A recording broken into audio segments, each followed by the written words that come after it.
Alhamdulillah, lahun ni'matu wa lahul fadlu wa lahul thana'ul hasan wa salawatullahil barrir rahim wal malaikatil muqarrabin sayyidil mursalin Muhammadin wa ala alihi wa sahbihi at-tayyibin at-tahirin.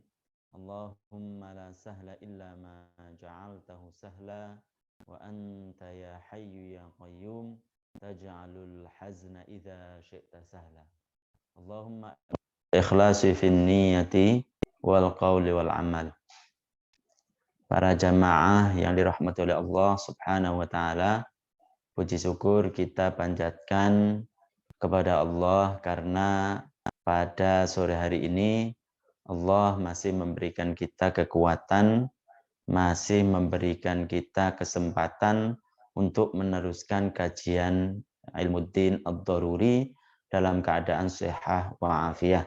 Shalawat serta salam semoga tetap tercurahkan kepada baginda Nabi Muhammad sallallahu alaihi wasallam. Para jamaah yang dirahmati oleh Allah Subhanahu wa taala, sebelum kita mulai pengajian kita ini, terlebih dahulu kita ingatkan tentang pentingnya menghadirkan niat karena Allah. Begitu juga tidak lupa menyapa para jamaah sekalian, bagaimana kabarnya? Apakah semoga selalu sehat selalu. Semoga Allah Subhanahu wa taala memberikan para jamaah sekalian kesehatan sehingga dapat mengikuti terus acara ini, dapat mengikuti terus pengajian ini. Amin amin ya rabbal alamin. Gimana kabarnya? Semuanya sehat kan ya? Insya Allah. Nah, ini kan dari beberapa daerah. Tujuannya satu, yaitu ingin mendapatkan ilmu yang insya Allah bermanfaat bagi dia di dunia dan akhirat. Marilah kita mulai para jamaah sekalian yang dirahmati oleh Allah, meneruskan kajian kita mengambil dari kitab Al-Qaulul Jali. Kemarin kita sudah menjelaskan tentang syahadat yang pertama, makna syahadat yang pertama. Asyhadu an la ilaha illallah wa asyhadu anna Muhammadar Rasulullah. Kemudian juga al-muallif pengarang ini sedikit kemarin kita sudah jelaskan, menjelaskan tentang makna syahadat yang kedua. Makna syahadat yang kedua kemarin kita jelaskan termasuk dari makna syahadat yang kedua. Makna syahadat yang kedua itu apa sih?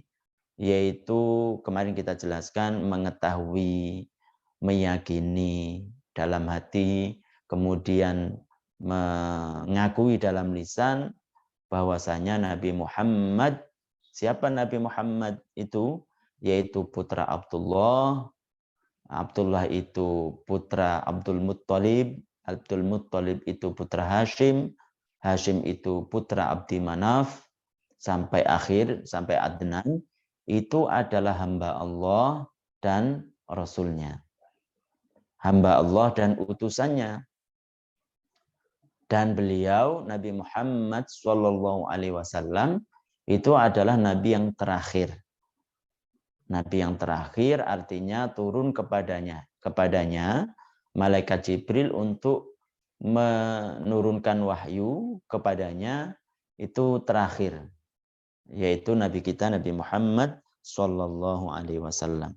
Juga termasuk dari kandungan syahadat yang kedua, itu meyakini bahwasanya Nabi Muhammad itu dilahirkan di kota Mekah. Banyak para jamaah sekalian yang dirahmati oleh Allah, anak-anak didik kita ataupun generasi-generasi sekarang, itu yang tidak tahu sama sekali tentang nabinya. Dilahirkan di mana, kemudian hijrah kemana, pindah kemana, kemudian siapa bapaknya, kemudian dari suku mana, itu banyak sekali yang tidak tahu.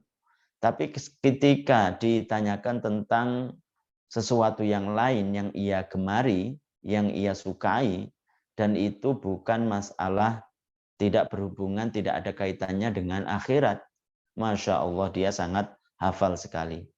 Seperti umpamanya zaman sekarang itu kan banyak orang yang suka dengan namanya permainan sepak bola. Ditanya, ini dari mana? Kemudian bayarannya berapa? Kemudian per tahun itu mendapatkan bayaran berapa, tahu dia. Karena ia suka dengan itu.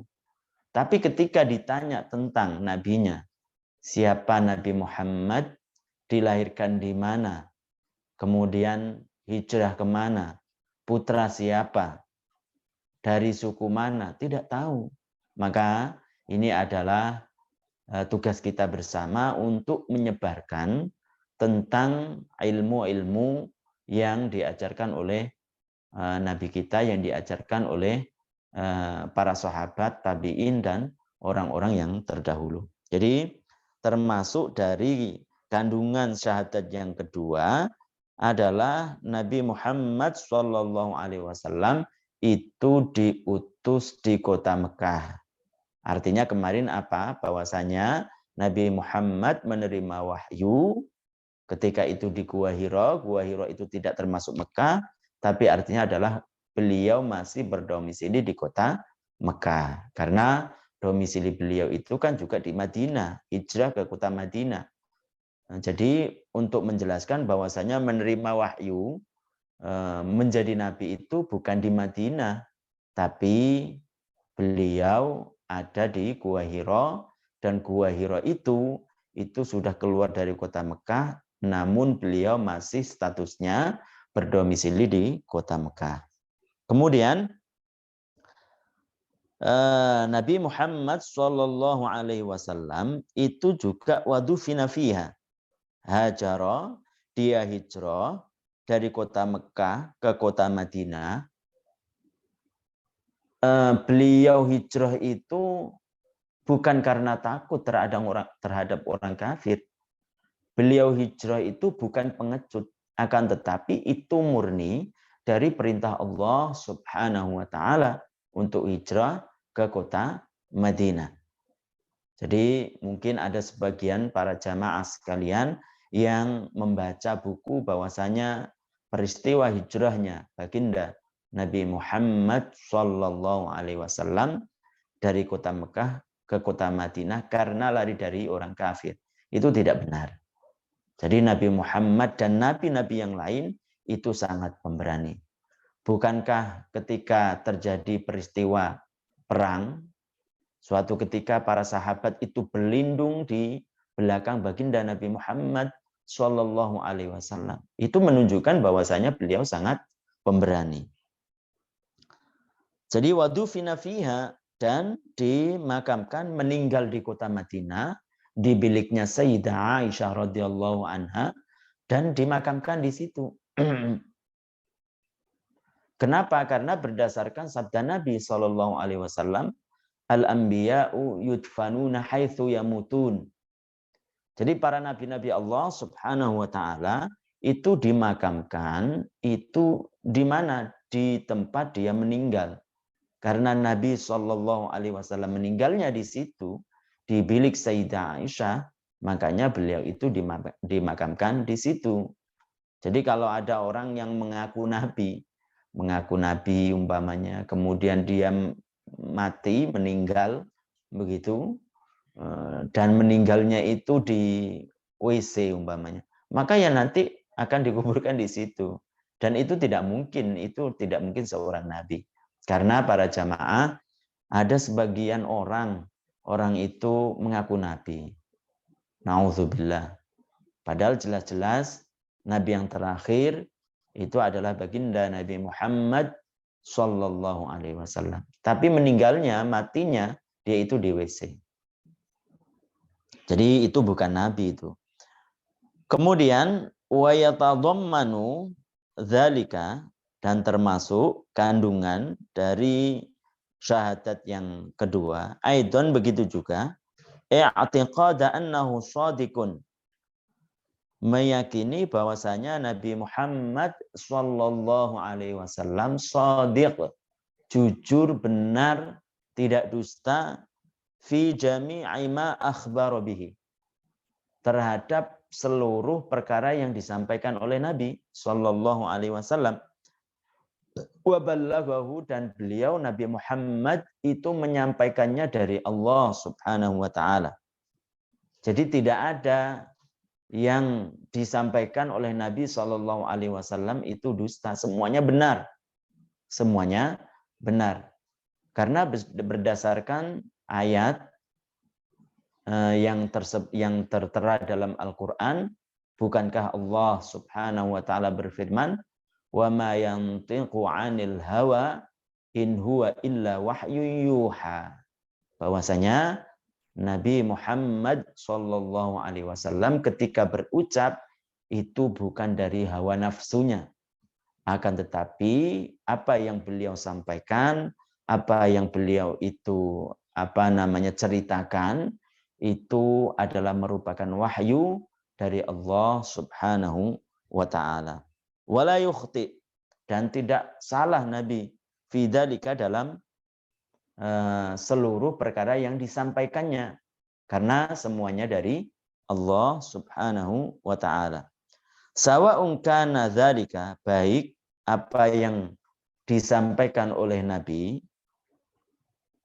min akhbari man qablana, berhubungan dengan kabar-kabar atau khobar, informasi terhadap orang-orang yang terdahulu, dari orang-orang yang terdahulu. Ceritanya kaum Ad, ceritanya kaum Lut, ceritanya kaum Tsamud. Itu apa yang disampaikan oleh Nabi, itu semuanya benar. Minal umami, dari umat-umat terdahulu. Wa bad'il khalqi, dan awal makhluk. Bahwasanya awal manusia yang diciptakan itu adalah Nabi Adam.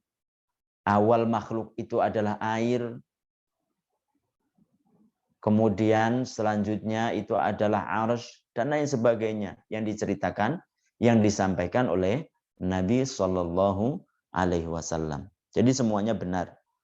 Aminat tahlili wat tahrim, atau yang diinformasikan oleh Nabi, yang dikabarkan oleh Nabi itu adalah perkara yang berhubungan dengan hukum-hukum. Ini halal, ini haram. Jual beli itu halal, nikah itu adalah halal, pada hukum asalnya begitu. Kemudian riba itu adalah perkara yang haram. Itu adalah perkara yang memang benar adanya, itu disampaikan oleh Nabi Shallallahu alaihi wasallam. Jadi yang namanya halal haram, hukum-hukum itu tidak bisa hanya mengandalkan logika, tidak bisa. Itu semuanya itu adalah informasi dari Nabi, dari para sahabat, dari para tabi'in yang mengikuti para sahabat, sampai kepada kita, sampai kepada kiai-kiai kita. Jadi tidak bisa hanya sekedar akal tanpa mengetahui informasi dari orang yang alim. Ini hukumnya bagaimana ya? Dicerna sendiri. Menurut saya begini, nggak boleh. Nggak boleh itu. Jadi namanya agama, sesuatu yang ini adalah jelek, itu adalah sesuatu yang dianggap jelek oleh agama. Ini dikatakan baik karena hal itu dianggap baik oleh agama. Jadi semuanya dari agama. Semuanya itu kita mendengar, mendapatkan informasi dari para nabi terdahulu, dari para sahabat terdahulu, para tabi'in, dan para kiai-kiai kita dan guru-guru kita. Jadi tidak bisa hanya mengandalkan seseorang itu akal pikirannya saja. Tidak bisa, secerdas apapun dia, tidak akan bisa. Kemudian au mimma, atau kejadian ataupun sesuatu akhbaro yang Nabi Muhammad Shallallahu alaihi wasallam memberikan kabar bihi, dengan sesuatu tersebut, mimma yahdusu, dari kejadian-kejadian yang akan datang, fil mustaqbali, pada masa yang akan datang. Amma ma akhbaro bihi, sedangkan perkara yang Nabi Shallallahu alaihi wasallam berikan kabar kepada kita, bihi, dengan perkara tersebut, min umurid dunya, dari perkara-perkara yang berhubungan dunia, bighairi wahyin, tanpa wahyu, fakana, maka hal tersebut yajuzu alaihil khata', bisa-bisa saja itu tidak benar ataupun salah, bisa-bisa saja. Jadi begini para jamaah sekalian yang dirahmati oleh Allah Subhanahu wa taala. Apa yang disampaikan oleh Nabi Shallallahu alaihi wasallam itu perinciannya seperti berikut. Apa yang disampaikan oleh Nabi itu berurusan dengan agama, berkaitan dengan agama. Halal, haram, cerita orang-orang terdahulu, dan lain sebagainya. Maka jika apa yang diinformasikan oleh Nabi itu adalah perkara-perkara yang berhubungan dengan agama, maka baik melalui wahyu atau tidak, maka mesti benar. Maka mesti benar. Begitu. Kemudian, jika perkara yang diinformasikan oleh Nabi, disampaikan oleh Nabi, itu adalah perkara yang berkaitannya dengan dunia, dengan pekerjaan-pekerjaan dan lain sebagainya, bertani, bercocok tanam dan lain sebagainya, kalau itu tidak melalui wahyu, karena menurut ulama, Nabi SAW itu juga berijtihad, begitu. Artinya bukan melalui wahyu, maka hal ini itu bisa saja salah. Bisa saja salah. Bisa saja salah. Jadi begitu. Jadi apa yang disampaikan oleh Nabi Shallallahu Alaihi Wasallam itu ada kalanya melalui wahyu. Kalau melalui wahyu itu baik berurusan dunia ataupun berurusan dengan agama mesti benar. Ataupun tidak melalui wahyu, maka di sini diperinci apakah apa yang disampaikan itu berkaitan dengan agama atau tidak. Kalau berkaitan dengan agama mesti benar. Mesti benar. Kalau yang berkaitan dengan dunia dan tidak melalui wahyu, ini yang baru bisa-bisa saja salah. Begitu. Makanya tidak bisa dikatakan disamakan seperti sebagian orang yang mengatakan ketika dia ditanya tentang masalah perkara yang berhubungan dengan agama. Ada seseorang tersebut itu ditanya dengan tema yang sama, pertanyaan yang sama. Bagaimana menurut kamu hukum meminum arak umpamanya? Pada awalnya dia mengatakan halal, umpamanya seperti itu. Halal. Kemudian pada sesi yang berikutnya ditanya dengan pertanyaan yang sama. Apa pertanyaannya? Bagaimana hukumnya arak tersebut? Dia mengatakan haram. Kemudian yang bertanya tersebut itu heran. Kenapa kamu berubah-ubah? Bukankah awalnya kamu itu menjawabnya itu halal? Kenapa sekarang itu mengatakan haram? Kata dia, saya itu dulu salah dan itu wajar katanya. Dan itu wajar seperti halnya Nabi Muhammad SAW itu juga pernah salah. Menyamakan dia dengan Nabi, na'udzubillah. Padahal itu berhubungan dengan agama. Ketika perkara yang disampaikan oleh Nabi, tadi kita jelaskan, itu berhubungan dengan agama, baik melalui wahyu atau tidak, itu mesti benar. Mesti benar. Tapi kalau perkara yang disampaikan oleh Nabi Shallallahu Alaihi Wasallam itu perkara yang berhubungan dengan dunia, tidak melalui wahyu, maka bisa-bisa saja salah. Suatu ketika Nabi Shallallahu Alaihi Wasallam itu datang ke kota Madinah, kemudian di situ melihat orang-orang yang mempunyai kebun kurma sedang melakukan talqih.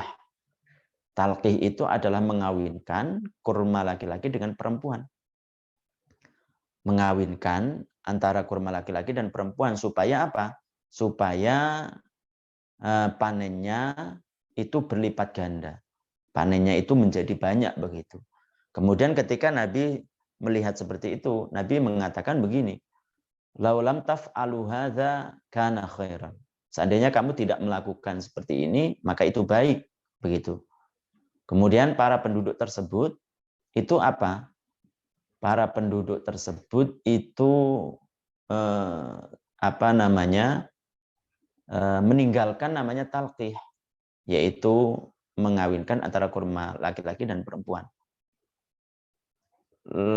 Hari demi hari berlalu, ternyata setelah meninggalkan mengawinkan antara kurma laki-laki dan perempuan itu, ternyata panennya itu sedikit.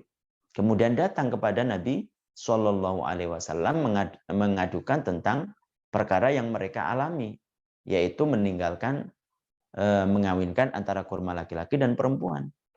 Kemudian ketika mendengar itu, kata Nabi Shallallahu Alaihi Wasallam bahwasanya jika perkara yang aku sampaikan itu adalah perkara agama, begitu, maka ambillah. Maka ambillah. Maksudnya itu adalah benar. Tapi kalau perkara itu adalah perkara yang tidak berurusan dengan agama, maka sungguh saya itu adalah manusia. Begitu. Artinya kata para ulama, jika apa yang ia sampaikan, yang disampaikan oleh Nabi Shallallahu Alaihi Wasallam itu berhubungan dengan dunia dan tidak melalui wahyu. Begitu. Kemudian termasuknya famin dzalika, termasuk dari kaitan kandungan makna syahadat yang kedua yang wajib kita untuk mengimaninya, famimma, dan termasuk perkara yajibu yang wajib, al-imanu, beriman, wa tasdiqu, dan membenarkan bihi, dengan perkara tersebut, jazman, tanpa ada ragu sedikit pun, mimma, dari perkara-perkara akhbaro bihi, Nabi, yang Nabi Muhammad mengkabarkannya. Apa itu? Azabul qabri, adanya siksa kubur. Jadi termasuk kandungan dari syahadat yang kedua. Kandungannya apa tadi? Meyakini tanpa ada ragu sedikit pun bahwasanya apa yang disampaikan Nabi itu adalah benar, tidak bohong. Termasuk yang disampaikan oleh Nabi itu adalah siksa kubur. Siksa kubur benar adanya, yakin itu kita. Nah, kita yakin bahwasanya ada namanya siksa kubur. Bukankah disebutkan dalam hadisnya baginda Nabi Muhammad Sallallahu Alaihi Wasallam, Nabi bersabda, istanzihu minal bauli, fa inna ammata azabil qabri minhu. Ya kan? Ada azabil qabri. Jauhilah diri kalian dari mengotori air kencing. Jadi jangan kita mengotori diri kita, pakaian kita, kemudian kulit kita dengan air kencing. Makanya kan kalau kita seorang santri ataupun orang yang belajar ilmu agama, maka kita harus berhati-hati ketika kita itu kencing. Jangan sampai percikan-percikan dari air kencing tersebut itu mengenai diri kita. Karena kalau mengenai diri kita, kemudian mengotorinya tanpa langsung disucikan, maka itu dosa besar. Maka itu dosa besar. Kata Nabi Shallallahu Alaihi Wasallam bahwasanya kebanyakan siksa kuburan itu diantaranya karena mengotori diri dengan air kencing. Jadi hati-hati para jamaah sekalian yang dirahmati oleh Allah Subhanahu wa Ta'ala. Jadi ada namanya siksa kubur. Juga firman Allah Subhanahu wa Ta'ala disebutkan dalam Al-Quran, an-naru yu'raduna 'alaiha ghuduwan wa 'ashiyya wa yawma taqumus sa'ah adkhilu ala fir'auna asyaddal 'adzab. An-naru yu'raduna 'alaiha ghuduwan wa 'ashiyyan. Bahwasanya neraka itu diperlihatkan kepada orang-orang kafir ghuduwan wa 'ashiyyan. Awal siang dan akhir siang. Jadi 2 kali sehari, pagi dan sore. Wa yauma taqumus saah, dan ketika hari kiamat itu terjadi, kata para ulama, memperlihatkan neraka ini tidak terjadi pada ketika di dunia. Kenapa? Karena nyatanya orang-orang kafir kebanyakan mereka itu senang, kebanyakan mereka itu dilimpahkan kepadanya itu duniawi, mereka kaya-kaya, kan begitu. Banyak kita lihat seperti itu. Jarang sekali, sedikit sekali orang-orang kafir di dunia ini yang miskin. Makanya kata para ulama, ini tidak mungkin terjadinya ketika di dunia. Dan tidak mungkin ini terjadinya pada akhirat. Kenapa? Karena ada ayat, wa yauma taqumus saah. Ketika hari kiamat itu terjadi. Berarti kalau dunia tidak, kemudian akhirat juga tidak, berarti di antara dunia dan akhirat yaitu alam barzakh, yaitu di kuburan. Maka salah satu dari siksa orang kafir itu adalah diperlihatkannya kepadanya siksa atau neraka yang akan ia rasakan ketika di akhirat. Yang akan ia rasakan di akhirat. Jadi siksa kubur itu birruhi wal jasad. Dengan ruh dan jasad. Dengan ruh dan jasad. Jadi bukan dengan hanya ruhnya saja. Dengan jasadnya juga. Nanti kita akan menjelaskan bahwasanya di antara apa yang disampaikan oleh Nabi Shallallahu Alaihi Wasallam itu ada namanya nikmat kubur, dan itu juga dirasakan oleh ruh dan jasadnya. Kan ketika orang meninggal kemudian ruhnya itu dicabut oleh para malaikat, itu kan ada yang kalanya dibawa langit yang pertama. Ada yang dibawa langsung ke surga.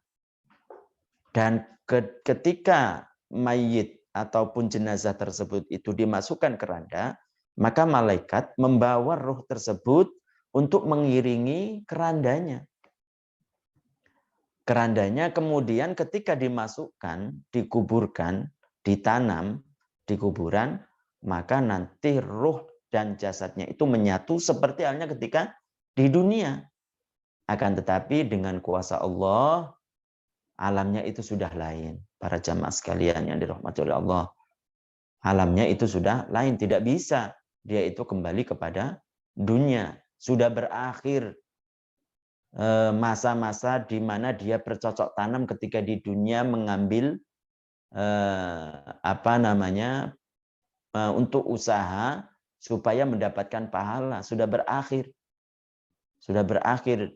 Tinggal dia itu mengambil dari tanaman yang ketika ia tanam ketika di dunia. Amal-amal yang ia amalkan, yang ia perbuat ketika di dunia, itu nanti baru bisa mengambil, bisa kelihatan ketika dia di alam barzakh. Jadi pumpung para jamaah sekalian, ada kesempatan di dunia ini. Mari kita semuanya berusaha untuk menanam, beramal baik, supaya kita ketika di kuburan itu dapat mengambil, dapat panen, memanen pahala yang didapatkan oleh orang tersebut. Jadi masih di dunia, ini ada kesempatan bagi kita. Sayyidina Ali pernah bersabda bahwasanya al-yaumal amalu wa ghadanil hisabu. Al-yauma, yaitu ketika di dunia itu waktunya beramal. Tidak ada hisab, tidak ada perhitungan. Oh, kamu ini berbuat seperti ini, kamu akan mendapatkan $1.000. Enggak ada. Tapi itu ada janji Allah yang akan kita lihat ketika di akhirat nanti. Wa ghadanil hisabu. Dan besok di akhirat, termasuk di kuburan, itu adalah hisab, perhitungan nanti. Tidak ada amal. Tidak ada amal. Dan kuburan itu dikatakan oleh Nabi SAW marhalatun min marahilil akhirah. Satu fase dari fase-fase di akhirat. Kalau di kuburannya dia itu mendapatkan keringanan, wa ma ba'dahu, dan fase setelahnya, kalau di akhirat itu mendapatkan keringanan, mendapatkan kenikmatan, maka fase-fase setelahnya itu akan ringan. Tapi kalau di di kuburannya itu sudah disiksa oleh Allah Subhanahu wa taala, naudzubillah, mendapatkan siksaan yang sangat-sangat pedih, semoga kita orang-orang yang dijauhkan dari siksa tersebut, maka fase-fase setelahnya itu berat para jamaah sekalian yang dirahmati oleh Allah Subhanahu wa taala. Jadi seperti yang disampaikan oleh guru-guru kita, ketika kita di kuburan, itu tidak ada yang menyertai kita kecuali amal kita. Istri kita ditinggalkan, harta benda kita ditinggalkan, nggak ada yang ikut. Mobil, rumah, tidak ada. Tidak ada yang akan dibawa oleh kita ke kuburan kecuali amalnya. Kecuali amalnya. Jadi para jamaah sekalian yang dirahmati oleh Allah Subhanahu wa taala, mari kita ketika di dunia ini berlomba-lomba untuk berbuat baik, termasuknya adalah belajar ilmu agama. Termasuknya adalah mengajarkan ilmu agama bagi orang yang sudah belajar. Kemudian azabul qabri, siksa kubur, birruhi wal jasad, roh dan jasadnya. Ka'ardin nari alal kafir, seperti diperlihatkannya neraka atau api alal kafiri bagi orang kafir. Kulla yaumin, setiap hari, marrotaini, 2 kali. Marrotan, 1 kali awalan nahar, pada awal siang, wa marrotan akhiran nahar, yang 1 kali itu di akhir siang, yaitu sorenya. Ya ta'adzabu, dia akan tersiksa binazari, dengan melihat neraka tersebut. Seperti orang mimpi, kan tahu kita kan. Orang mimpi itu padahal belum kenyataan. Ketika mimpi dia itu dikejar-kejar oleh orang yang menakutkan. Ketika di mimpi tersebut dibakar api. Ketika di mimpi tersebut dia itu dipotong-potong. Sampai kadang orang itu berkeringat, ketakutan, kesakitan. Itu berarti seperti itu gambarannya, padahal itu tidak tidak ada apa-apanya dibandingkan dengan di kuburan nanti. Jadi pendekatannya seperti itu. Pendekatannya seperti itu. Dan di kuburan itu yang akan merasakan itu adalah jasad dan rohnya.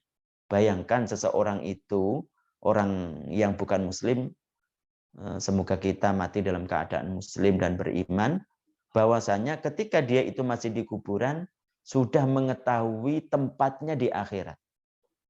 Dan ketika dia sudah mengetahui tempatnya di akhirat, itu akan selamanya. Orang kafir akan menerima siksa dan itu selamanya. Bukan 100 tahun, bukan 1000 tahun, bukan 1 miliar tahun atau 1 triliun tahun, bukan selamanya. Selamanya para jamaah sekalian yang dirahmati oleh Allah Subhanahu wa taala. Jadi termasuk siksa orang kafir itu adalah diperlihatkannya tempatnya nanti di akhirat. Dengan itu, yaitu api neraka yang akan menyiksanya. Dengan itu, dengan hanya melihat saja, itu dia kesakitan, itu dia merasa disiksa oleh Allah Subhanahu wa ta'ala. Wa kalin zi'aji, dan juga merasa ketakutan, wa ru'yatihi li maq'adil ladzi yaqudu fil akhirah, dan melihat tempatnya itu yang akan ia tempati di akhirat. Wa kalin zi'aji, dan seperti halnya dia itu merasa takut min dzulmatil qabri, dari gelapnya kuburan. Kuburan itu disediakan untuk kita berapa sih? Cuma 2 meter panjangnya paling enggak. 0,5 meter lebarnya. Itu kan sendiri para jamaah. Coba kita pendekatannya supaya kita lebih paham. Ketika kita di dunia umpamanya. Ketika di dunia kemudian kita mempunyai kamar. Kamar itu kan mempunyai tembok. Coba tubuh kita ataupun muka kita hadapkan ke tembok, kita tempelkan ke tembok. Padahal di belakang kita masih luas. Itu betapa nafas kita itu terengah-engah. Kenapa? Karena itu gambaran seakan-akan itu adalah kuburan. Bagi orang yang tidak beriman kepada Allah Subhanahu wa taala, itu yang akan ia alami itu adalah ketakutan. Gelapnya yang begitu gelap sendirian ditanam di tanah. Maka tidak ada lagi yang menyertai seseorang tersebut itu kecuali amalnya. Wa wahsyatihi, dan ketakutan yang ada di dalam kuburan. Jadi tidak akan bisa tenang di kuburan tersebut. Wa na'imuhu, seperti halnya apa yang disampaikan oleh Nabi, itu ada namanya siksa kubur, juga ada namanya nikmat kubur. Semoga kita termasuk orang-orang yang mendapatkan nikmat kubur. Amin. Naimul qabri, yaitu nikmat kubur, katausi'il qabri, seperti diluasnya kuburan, sab'ina dzira'an, sepanjang 70 hasta. 70 hasta. Kita punya, kalau 1 hasta umpamanya ya, kita perkirakan setengah meter, 50 cm. Berarti kalau 70 itu kan kurang lebih 35 meter. Itu kalau di dunia luas sekali. Siapa yang mempunyai rumah sampai 30 meter? Kuburan yang tadinya hanya 2 meter panjangnya, kemudian luasnya setengah meter, itu dengan kuasa Allah Subhanahu wa taala bisa jadi luas. Apa yang menyebabkan luasnya ini? Karena amalnya. Karena amalnya. Fi sab'ina dzira'an, juga lebarnya adalah 70 hasta. Wa katanwirihi, bahkan sebagian orang-orang yang diberi nikmat oleh Allah Subhanahu wa taala di dalam kuburan, itu ada yang diluaskan kuburannya itu sebatas mata memandang. Allah, bagaimana itu? Sebatas mata memandang. Jadi kuburan yang asalnya sempit, itu jadi luas. Jadi luas, sebatas mata memandang. Bahkan sebagian para ulama terdahulu ada yang diberi nikmat berupa bisa sholat di kuburan. Bisa sholat di kuburan. Coba. Kalau itu bukan kuasa Allah Subhanahu wa taala. Yang tadinya sempit, yang ditanam, itu bisa jadi luas. Bisa jadi luas. Makanya kita ketika di dunia, para jamaah sekalian, saling menasehati. Dunia ini sementara. Yang kekal abadi itu adalah di akhirat. Mari kita gunakan waktu yang singkat ini untuk beramal, untuk mempersiapkan waktu di akhirat nanti yang sangat panjang, tidak ada batasnya. Jadi termasuk dari nikmat kuburan itu adalah wakatan wirihi, seperti halnya diteranginya kuburan tersebut, binurin, dengan cahaya, yushbihu nurul qamar, yang menyerupai dengan cahaya bulan Lailatul Badri ketika bulan purnama. Coba, yang asalnya gelap gulita, sebagian orang merasa ketakutan, itu menjadi terang di kuburannya. Maka sungguh beruntunglah, sungguh bersyukurlah kepada Allah bagi orang-orang yang mati dalam keadaan iman. Maka sungguhlah orang tersebut itu sangat bersyukur kepada Allah Subhanahu wa taala kalau dia diberikan hidayah oleh Allah, diberikan kesempatan oleh Allah untuk menuntut ilmu agama yang ia bisa mengerti ini adalah perbuatan yang menyebabkan dia itu keluar dari Islam sehingga dia menjauhinya, dan ini adalah perbuatan atau keyakinan yang iman yang itu baik sehingga dia menjalankannya. Jadi termasuk dari apa yang disampaikan oleh Nabi Muhammad Sallallahu Alaihi Wasallam itu adalah siksa kubur dan nikmat kubur. Termasuk siksa kubur itu para jamaah sekalian yang dirahmati oleh Allah Subhanahu wa taala, menyempitnya kuburan. Ada juga itu. Dan menyempitnya kuburan ini itu bisa dialami oleh orang mukmin dan orang kafir. Menyempitnya kuburan sehingga antara tulang rusuk yang bagian tulang ini yang bagian kanan dan kiri itu nyampur. Seperti begini kata para ulama itu. Gimana itu? Itu dialami oleh sebagian orang mukmin, orang-orang yang ketika di dunia itu berbuat maksiat dan tidak diampuni oleh Allah, tidak bertaubat, dan dialami oleh orang kafir. Akan tapi tentu apa yang dialami oleh orang mukmin itu lebih ringan daripada yang dialami oleh orang kafir. Apa yang dirasakan oleh orang mukmin dari siksa-siksa neraka, siksa-siksa kuburan maksudnya, itu lebih ringan daripada siksa-siksa kuburan yang dialami oleh orang kafir. Jadi para jamaah sekalian yang dirahmati oleh Allah, ini menjadi pelajaran bagi kita untuk selalu bertafakur bahwasanya dunia ini tidak akan selamanya. Kapanpun salah satu dari kita akan tiba saatnya. Maka dari itu kesempatan bagi kita di dunia untuk beramal sebanyak-banyaknya. Para jamaah sekalian yang dirahmati oleh Allah Subhanahu wa taala, mungkin itu yang kita sampaikan untuk hari ini. Semoga apa yang disampaikan ini adalah sesuatu yang bermanfaat bagi kita, menjadi sebab kita itu melaksanakan, berbuat perbuatan yang baik sehingga ketika di akhirat kita dapat mengambil manfaatnya. Amin amin ya rabbal alamin. Sebelum kita akhiri, mungkin dari para jamaah sekalian ada yang mau bertanya tentang apa yang kita sampaikan. Silahkan.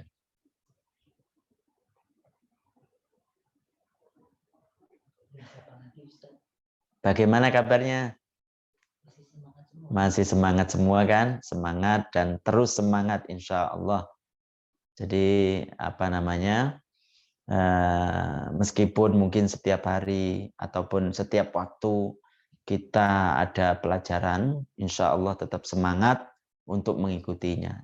Jadi tidak ada rasa capek, karena yang namanya capek kalau itu berurusan atau berkaitan dengan akhirat, itu adalah kenikmatan tersendiri. Makanya kata para ulama mengatakan ar-rahatu fit ta'ati at-ta'abu fit ta'ati raha. At-ta'abu fit ta'ati raha. Jadi capek untuk melakukan ketaatan itu adalah istirahat ataupun nikmat. Karena apa? Karena orang tersebut sudah mendapatkan kekuatan dari Allah untuk bisa melakukan ketaatan sehingga dia akan istirahat, dia akan mengambil manfaatnya ketika di akhirat nanti.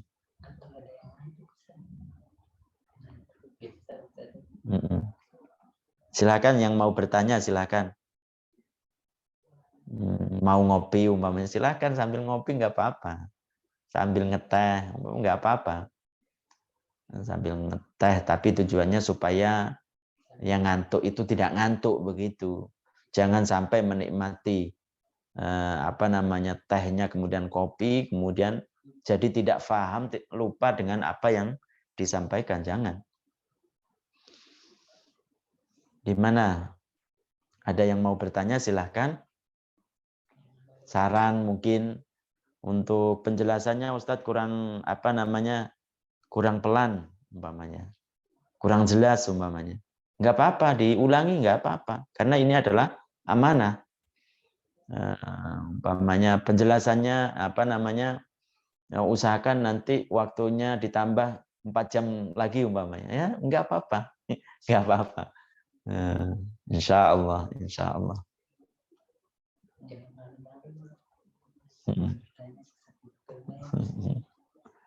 Ya silakan yang mau bertanya. Kalau nggak ada kita akhiri aja ya.